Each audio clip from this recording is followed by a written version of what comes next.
aclaración que estuviera quedando pendiente. Alguien que tuviera alguna duda o alguna aclaración que solicite.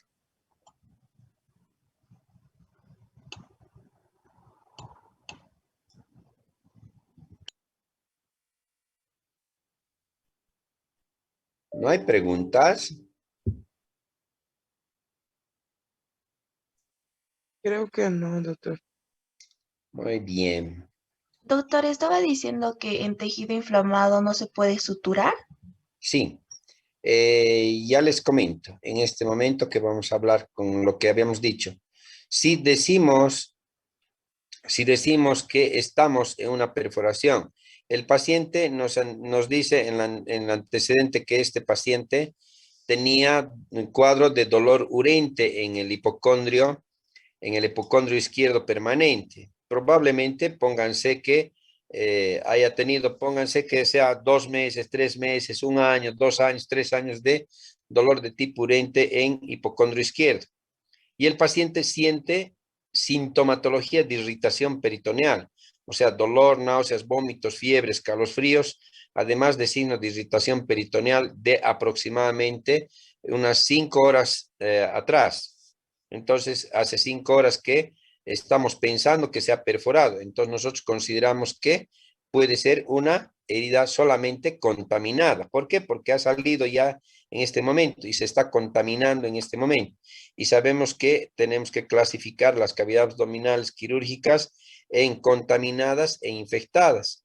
Cuando es contaminado, lo que tenemos que hacer es reavivar esos bordecitos de la herida de la perforación y se lo suturamos en 2 planos y un parchecito encima. Con esas tres protecciones, pues tenemos al paciente restituido.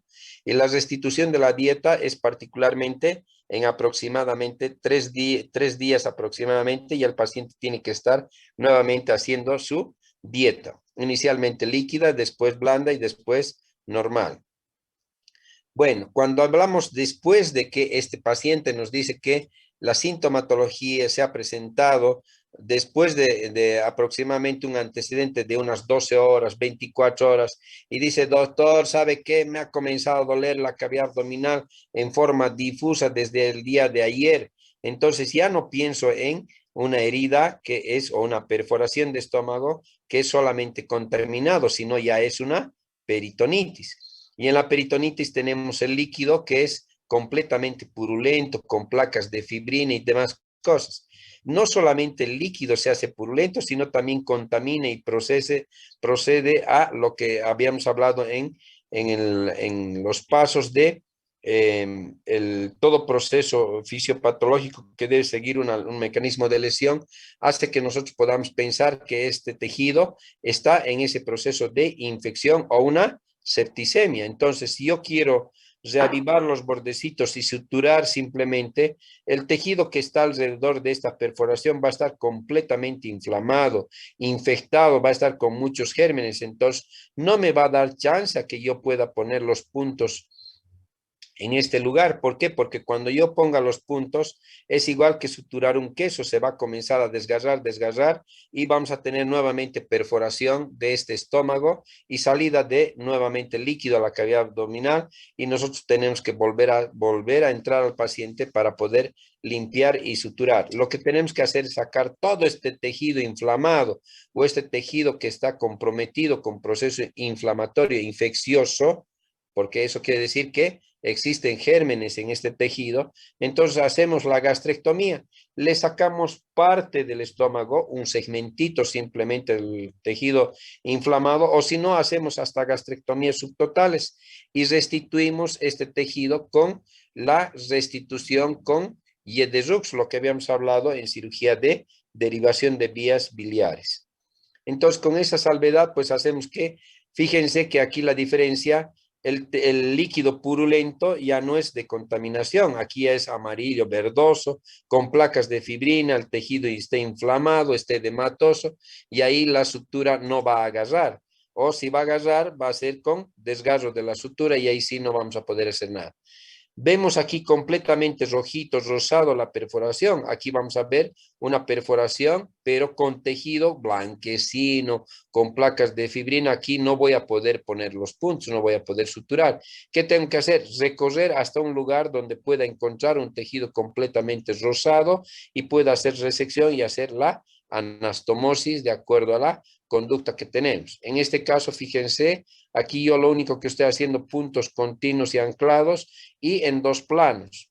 Le estoy haciendo punto continuo y anclado y aquí en el segundo plano ya estoy haciendo cero muscular. Y ahí tenemos la posibilidad de ver separado el orificio de la perforación. Una vez que hemos hecho la sutura de la perforación, pues hacemos lavado de la cavidad abdominal cuando estamos pensando que es un proceso solamente contaminado. Lavamos hasta obtener un líquido completamente claro, aspiramos este líquido, dejamos un drenaje y terminamos la situación. En este caso, no podemos hacer, cuando ya pensamos que es más de 8 horas de perforación de estómago, aquí vamos a encontrar esta similitud. Tejido completamente inflamado, con placas de fibrina, sacando que ya es secreción purulenta. Entonces, ¿qué buscamos? Buscamos un lugar completamente rosado a ambos lados y hacemos la sutura en jet de Rux que habíamos hablado. Entonces, esto nos termina haciendo la restitución del tránsito intestinal, haciendo que podamos tener un tejido completamente rosadito, fácil de cicatrizar, y hemos dicho que la restitución va a ser en aproximadamente 3 días. Esta sutura en 3 días va a estar completamente cicatrizado, no vamos a hacer absolutamente nada por esa gran irrigación que tiene este estómago. Una vez que se ha hecho la cirugía, cualquiera de las dos, tiene que hacerse un buen lavado y un buen débito que debe salir. Entrar agua cristalina y salir agua cristalina, con el cual se estaría acabando el procedimiento quirúrgico. Y una vez que nosotros hemos terminado el procedimiento quirúrgico, cuando es una peritonitis, ustedes ya van a saber que se hacen incisiones completamente largas, supra e infraumbilicales, medianas, pueden ser supra e infraumbilicales, tanto más para el infraumbilical o para la parte superior. Aquí ustedes verán más hacia, por lo que es el estómago, estamos más cerca al apéndice sifoide que a la parte del pubis. Toda cavidad abdominal que se ha lavado con peritonitis debe ir con drenajes. Puede tener 1, 2, 3 o 4 o 2 drenajes a ambos lados de los flancos derechos. Ya dependerá de la magnitud del proceso infectado, mejor dicho, de la cavidad abdominal. Para después, en el postoperatorio, veamos si la cicatriz de la sutura está adecuadamente. En el tercer o cuarto día, pues vemos si no hay contenido nuevamente de contenido gástrico, con seguridad este drenaje se puede retirar. Pero si vemos que hay un contenido gástrico que está saliendo, hay que volver a entrar a operar. Bien, lo que habíamos hablado en esto que es la restitución de la dieta. Vemos que aquí la irrigación del estómago es completamente interesante, que ya hemos dicho que es por ambas caras, hay dos cadenas vasculares que van uno por la curvatura mayor, otro por la curvatura menor. Tenemos una gran irrigación, la restitución y la recuperación de cicatrización es bastante importante. Fíjense aquí la restitución de la dieta en intestino delgado es después del tercero a quinto día, por la irrigación que es menos cantidad que el estómago, entonces tarda más en cicatrizar. Y en intestino grueso es peor, cuando la irrigación solamente es a través de estas ramas, tanto de la vascularización es tan pobre que la restitución de la dieta de este tipo de intestinos es más bien después del quinto y séptimo día de haber operado al paciente. Entonces, esto nos hace que nosotros podamos ver en qué tiempo cicatrizan este tubo digestivo. Y cuando nosotros hacemos la gastrectomía es hacer esto. La gastrectomía o la perforación del estómago, ya decimos, ha habido una perforación del estómago, lo que vamos a hacer es resecar todo ese tejido inflamado, inflamatorio o infeccioso que nosotros tenemos y hacemos una gastrectomía. Pueden hacerse gastrectomías parciales como por ejemplo el antro simplemente o el cuerpo o subtotal como en esta imagen. Aquí estamos sacando subtotal, hemos sacado todo este pedazo y estamos cortando a nivel de la válvula, ¿cómo es? Del esfínter pilórico. Cerramos este orificio y hacemos un corte a nivel de los 40-50 centímetros de la válvula ileocecal a nivel de esta situación del yeyun. Una vez que hemos arrastrado esto, lo vamos a llevar a la parte del estómago, lo vamos a unir aquí, una parte del intestino, y con esto pues vamos a hacer después anastomosis terminal en este intestino, y ahí se va a formar lo que se le llama la Y de Rux. Si ustedes van a ver, aquí está una rama de la Y y la otra rama va a ir aquí a este estómago cuando se va a echar la anastomosis. Como hemos hablado en la cirugía de Y de Rux en vías biliares. Esto simplemente para mostrar el tipo de dieta o cuándo debemos restituir la dieta. Bien, para terminar lo que se llama estómago, hay que hablar de cáncer de estómago. Aquí retrotraemos otra vez el tema de cáncer de hígado y vías biliares. Nuevamente decimos que estamos imaginando lo mismo que hemos hablado en el tema, o sea, no vamos a repetir nuevamente el tema. Estamos aquí clasificando los estadios, estadio 1, 2, 2A, 2B, estadio 3, estadio 4. Hasta el estadio 2B podemos tratar de hacer todavía un tratamiento de tipo curativo con este tipo de pacientes, haciendo que estos pacientes puedan terminar con el tratamiento de un cáncer de tipo curativo todavía cuando encontramos a estos pacientes en estos estadios. Lógicamente que en esta temporada nuestros diagnósticos están siendo mucho más certeros y los estadios de diagnóstico se están aproximando más al estadio 1 y 2 por el control que el paciente quiere lograr hacer cada año por lo menos una endoscopía. Si nosotros encontramos estos diagnósticos son de pura casualidad o puramente pura suerte, ya que en este estadio el paciente no tiene sintomatología, no tiene absolutamente nada, pero en control endoscópico por sintomatología de síndrome de úlcera péptica, ya me hemos dicho, inflamación, degeneración, que es la atipia, y después aparece lo que es el cáncer. Entonces, evitar que aparezcan estos estadios y tratamos de encontrarle a estos estadios para tratar de hacer un tratamiento quirúrgico. Pero estos estadios 3 y 4 no hay ninguna salvedad de curación a este tipo de pacientes. En los rayos X nos demostrarán lo que habíamos mencionado ya en la endoscopía de un síndrome de úlcera péptica, cuando son lesiones benignas, los pliegues de la mucosa llegan o logran acercarse al contorno de la úlcera, pero cuando es de tipo canceroso, pues estos pliegues ya no llegan, algunos no son redondeados u ovalados estas úlceras, sino son de formas completamente irregulares que hacen que nosotros podamos encontrar la diferencia de un cáncer, de una úlcera péptica con un cáncer de estómago o duodeno. Si una vez encontramos el cáncer y estamos en estadio 1 y 2, ya habíamos dicho, hacer la resección y restitución en Y de Rux es más que suficiente cuando estamos en estadio 1 y 2. Pero cuando ya estamos en estadio 2, 3 y 4, estamos en estadio 3 y 4, es muy poco probable que el paciente sobreviva a este tipo de cánceres. Tanto es así que cuando hemos hecho alguna práctica en nuestro aprendizaje, en mi parte como profesional, pues habíamos hecho inclusive la comparación de operar a este tipo de pacientes en estadios avanzados, pues la sobrevida de este tipo de pacientes con cáncer de estómago, pues abarcan hasta los 3 años aproximadamente. Pero la sobrevida en hígado y vías biliares habíamos comentado que es no más de 1.5 años de sobrevida. Entonces, con esto hay que tomar en cuenta que la magnitud del cáncer dependerá mucho de la gravedad con la que nosotros podamos tenerlo al paciente en estadios 3 y 4 con la asociación de síntomas generales que estos pacientes puedan tener, aparte de la pérdida de peso, malestar, decaimiento, todo lo que ustedes tienen en el concepto de lo que es un cáncer avanzado. Entonces, definitivamente, pues terminamos en lo que se llama, cuando estamos en esos estadios 1, 2 y 3, en esa gastrectomía y la restitución del tránsito intestinal con esa anastomosis en Y de Rux.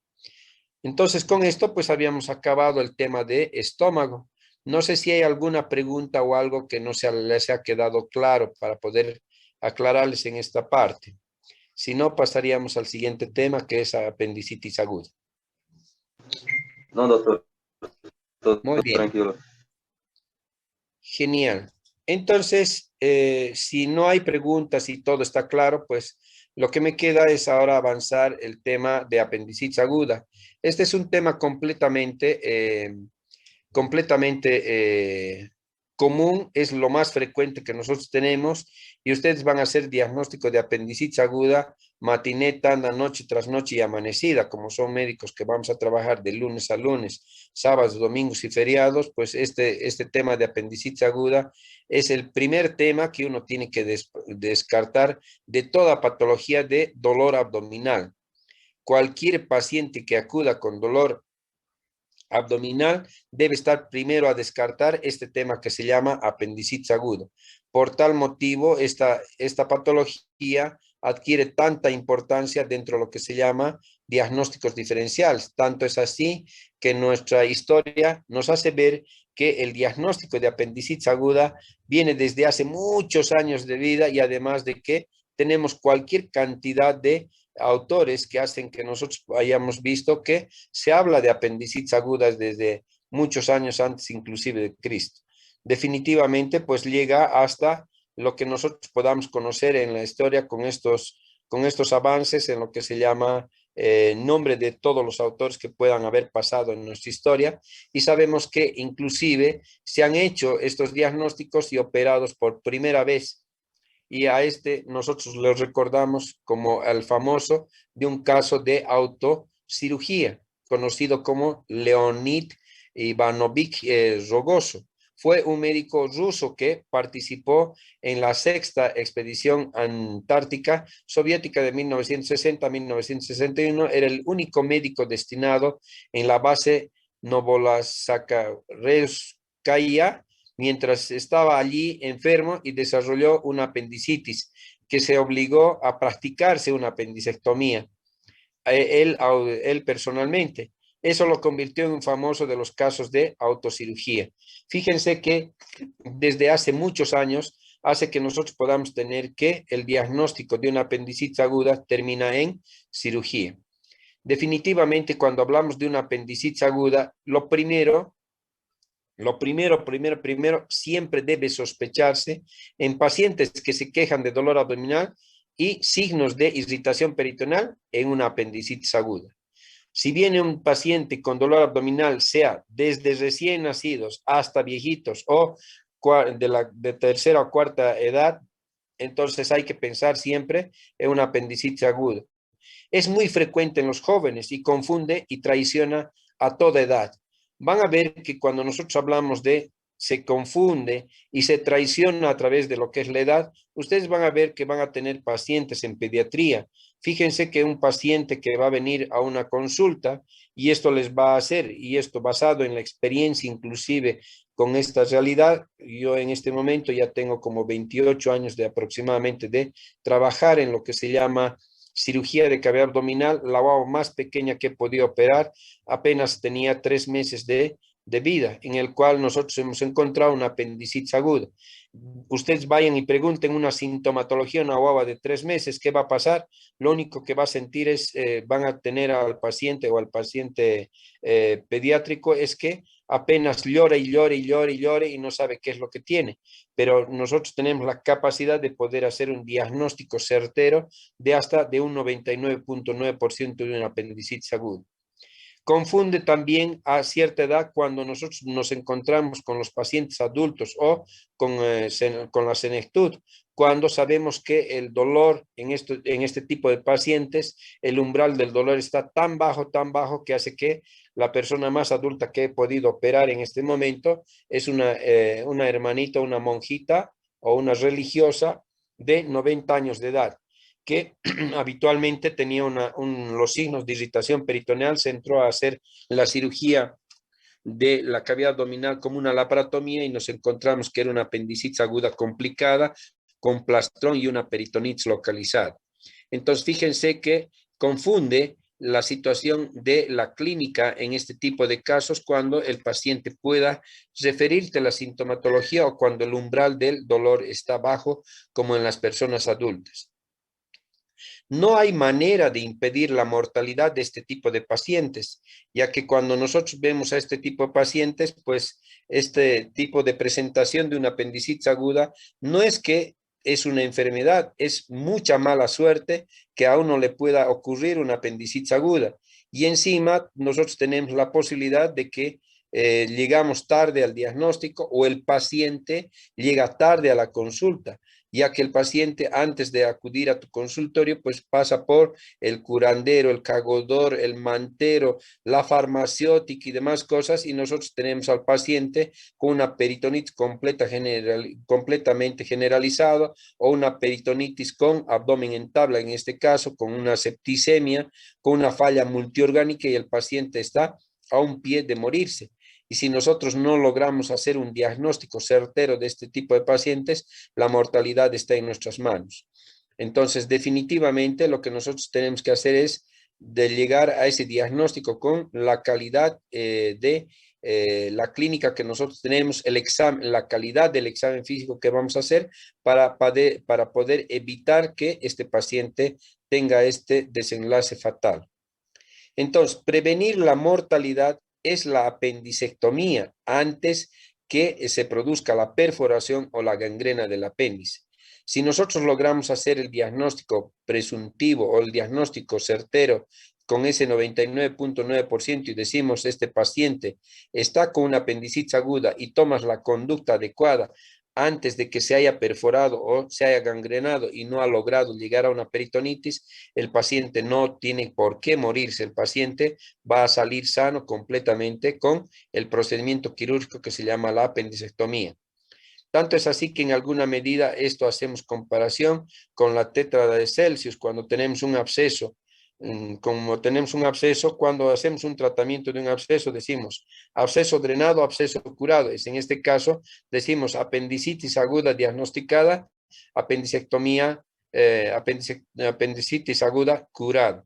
Entonces, con esto, pues hacemos que esta situación nos lleve en estas condiciones a considerar estos parámetros básicos que debemos manejar como regla general del paciente.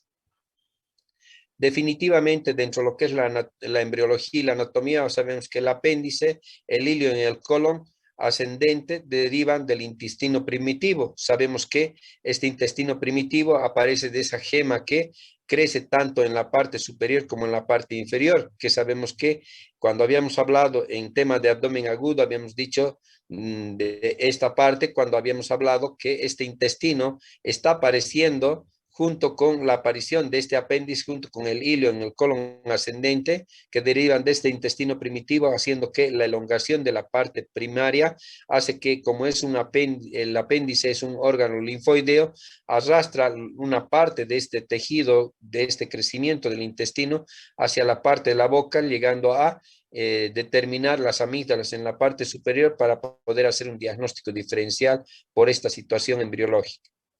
Aparece por primera vez en la 8ª semana de gestación y mide aproximadamente 10 centímetros. La posición es completamente variable, que hace que por esta situación variable nuestra sintomatología del paciente sea tan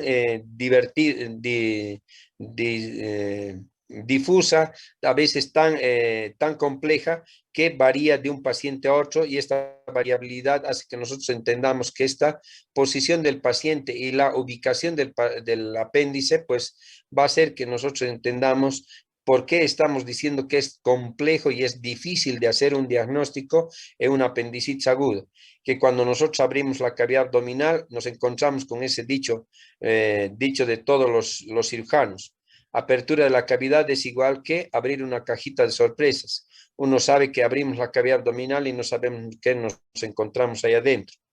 Entonces, esta variación embriológica y anatómica que nosotros encontramos en cada paciente, pues encontramos que el apéndice puede ubicarse inclusive en el subcostal, puede estar en flanco derecho, pero la ubicación normal, común, corriente, es la que es a través de una línea imaginaria del externo, ¿cómo es? Del ombligo a la apófisis, ¿cómo es? A la cresta ilíaca superior, dividido en 3 segmentos. y la unión del tercio medio con el tercio externo, pues es el punto de Mahbani, en el cual la ubicación es la más común, la más frecuente. Pero eso no quiere decir de que el 100% de los pacientes puedan estar ubicados en este punto, que puede haber subcostales, flanco derecho, puede estar ubicado en el fondo de la fosa ilíaca derecha o definitivamente en el fondo de saco bésico rectal o fondo de saco de Douglas, haciendo que además podemos tener la ubicación de un apéndice en dextroposición de los órganos, apareciendo un apéndice a nivel de la fosa ilíaca izquierda. Lo habitual es tener un apéndice que sea descendente interno, que es el común denominador de los apéndices en su ubicación, pero la ubicación del apéndice puede ser tanto interno como externo, tanto puede ser medial o retrocecal interna o retrocecal externa. Y así definitivamente la sintomatología, cuando es retrocecal, ustedes van a confundir la sintomatología hasta con una infección urinaria o una alteración de vías renales. Entonces, con esta situación, ustedes van a ver la posibilidad de esa variabilidad de clínica que cada paciente tiene. Aparte de la ubicación y de la posición del apéndice del ciego que pueda existir, tenemos otra variable más inclusive. Tenemos unos apéndices que miden aproximadamente 10 centímetros. Pero aquí ustedes van a tener en esta imagen un apéndice que mide más de 10 centímetros, que se puede ubicar en esta situación en la parte inferior hacia el nivel del fondo de saco de Douglas o atravesar en forma transversal hacia la parte de fosa ilíaca izquierda. Y esto no les hago una imagen simplemente del libro. ¿Por qué? Porque en esta situación yo, en mi experiencia, he encontrado una apendicitis aguda. Yo entré a una apendicectomía con una incisión de Mahbani y he terminado haciendo una incisión de Van Steel, ya que la punta del apéndice lo he encontrado aquí en la fosa ilíaca izquierda. Fíjense que la situación es no solamente variable solamente para un estudiante de medicina, sino hasta para los especialistas y con años de experiencia. Y terminamos haciendo esto que les comento. Entras por una incisión de Mahbani y terminas haciendo una incisión de Van Steel o haciendo una incisión paramediana, pararectal derecha, tanto infraumbilical como supraumbilical, y haciendo unas incisiones gigantes hasta encontrar el lugar de aparición del apéndice. Definitivamente esa variabilidad nos lleva a la confusión y alteraciones en el esquema de tratamiento.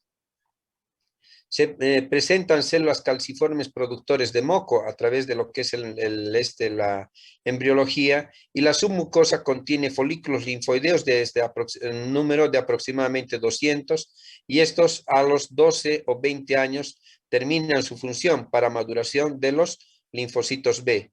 Particularmente su acción fundamental o básica es entre los 3 y los 5 años de edad, que es donde sirven como órganos linfoideos para esta función de los linfocitos, como mecanismo o función inmunológica, productoras de inmunoglobulinas.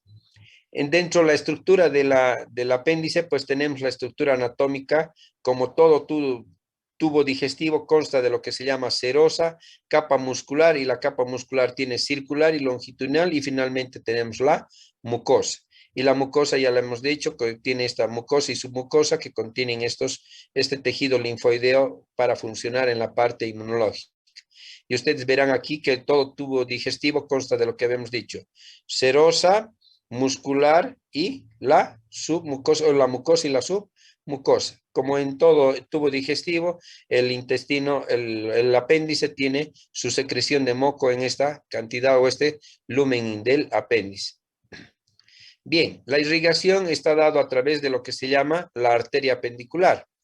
Para hacer un ejercicio clínico, y ustedes van a ver que en esta situación esto nos va a lograr hacer una comparación, nos va a hacer una comparación en lo que se llama irrigación de lo que es vesícula, para hacer una comparación con este tema. A ver, aquí, Mateo Ávila. Mateo Ávila, buen día. ¿La arteria apendicular rama de qué arteria será?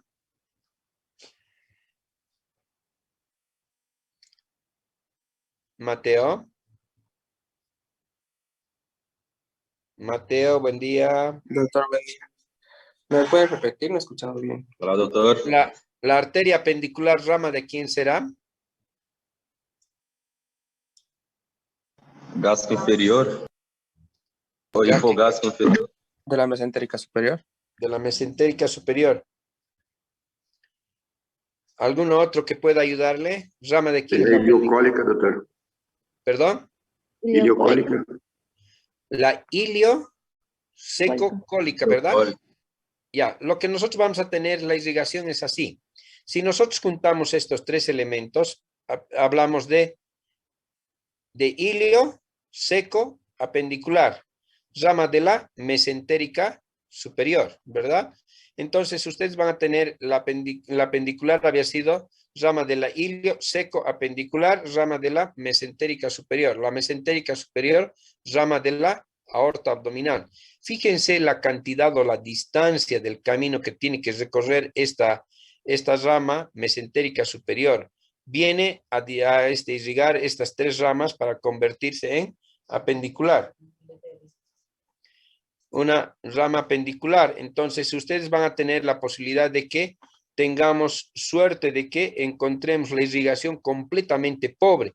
Entonces, en este caso, cuando habíamos hablado de una cirugía de vesícula, el cortarle la arteria cística nos hacía tener grandes problemas. En este caso, si nosotros desgarramos por alguna situación, algún corte, alguna situación de este vaso de arteria apendicular, no vamos a tener mucho susto, no vamos a tener mucha preocupación porque la magnitud de la intensidad de la irrigación o el volumen sanguíneo a este nivel es completamente pobre. Entonces, con esto, pues no hay que tener susto de poder hacer una apendicectomía de lo más fácil que se puede, ¿verdad?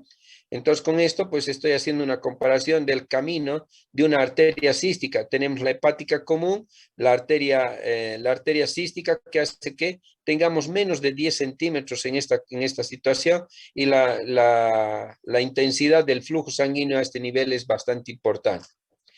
Por eso es la importancia de comparar algún órgano con el otro para poder tener la gravedad con la que nosotros tenemos. La irrigación de la arteria va a continuar el mismo camino en el trayecto venoso. El linfático está dado a través de la cadena ganglionar, a través de este meso del intestino del colon ascendente o del ciego, más la cadena del ilium. Entonces ustedes fijarán que cuanto más ganglios estén afectados hacia la parte proximal, decimos que hay mayor proceso inflamatorio infeccioso, mayor tiempo de evolución que hace que nosotros podamos encontrar hasta dónde puede estar comprometido con ese proceso infeccioso inflamatorio. Y finalmente la inervación que va a ser a través de el tejido, la inervación puede ser visceral o puede ser de tipo raquídeo. Y los raquídeos tenemos la irrigación a través de los nervios o los filetes nerviosos a través de lo que se llama compromiso del peritoneo parietal que nos va a llevar la información hacia la columna y terminamos informándonos allí. En cambio, el visceral está a través de lo que es el peritoneo visceral y hace que nosotros podamos tener el estímulo o la llegada de la respuesta del dolor a través de esa sintomatología.